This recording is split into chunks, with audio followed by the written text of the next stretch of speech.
अहम खबर दें आपको स्कॉटलैंड से, जहां हमजा यूसुफ ने स्कॉटलैंड के फर्स्ट मिनिस्टर का ओहदा छोड़ने का ऐलान कर दिया है।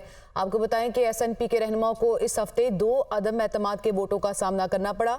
हमजा यूसुफ ने पिछले हफ्ते स्कॉटिश ग्रीन्स को हुकूमत से निकाल दिया था। तो आपको बताएं कि हमजा यूसुफ ने स्कॉटलैंड के फर्स्ट मिनिस्टर का ओहदा छोड़ने का ऐलान कर दिया है। एसएनपी के रहनुमाओं को इस हफ्ते 2 अदम एतमाद के वोटों का सामना करना पड़ा और हमजा यूसुफ ने पिछले हफ्ते स्कॉटिश ग्रीन्स को हुकूमत से निकाल दिया था। और आपको बताएं कि एसएनपी के इरकान को एक नया लीडर मुंतखब करने की अब ज़रूरत होगी। अगर स्कॉटिश पार्लियामेंट 28 दिनों में नए एफएम का इंतखाब करने में नाकाम हुई तो फिर इंतखाबात होंगे। तो ये अहम डेवलपमेंट हम आपको बता रहे हैं स्कॉटलैंड से मुतालिक, जहां हमजा यूसुफ ने फर्स्ट मिनिस्टर का ओहदा छोड़ने का ऐलान कर दिया है और एसएनपी के रहनुमा को इस हफ्ते 2 अदम एतमाद के वोटों का सामना करना पड़ा था, जिसके बाद उन्होंने ये फैसला किया है और अब उन्होंने फर्स्ट मिनिस्टर का ओहदा छोड़ने का ऐलान कर दिया है।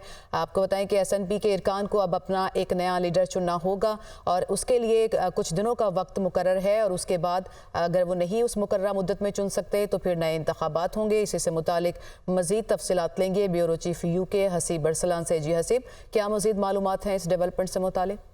जी बिल्कुल, अभी एक बड़ी शॉकिंग सी स्टोरी जो है वो सामने आई है। हमजा यूसुफ जो फर्स्ट मिनिस्टर हैं, जिनको अगर हम कहें कि स्कॉटलैंड के प्राइम मिनिस्टर भी हैं, तो उन्होंने अब से कुछ देर पहले ये ऐलान किया है कि वो ऑफिशियली कुछ देर बाद रिजाइन कर देंगे।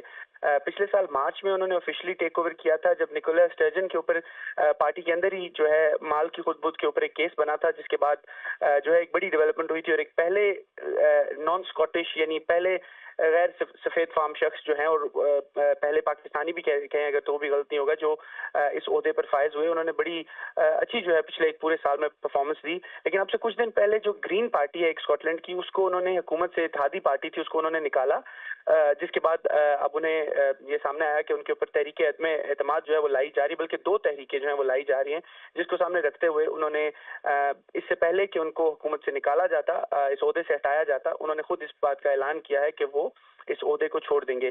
जिसके बाद 28 दिन के अंदर अंदर अगर पार्टी जो है वो खुद एक नया लीडर चुनती है तो वो फर्स्ट मिनिस्टर बनेगा, और अगर नहीं होता तो दोबारा से जो है वो इलेक्शन करवाए जा सकते हैं।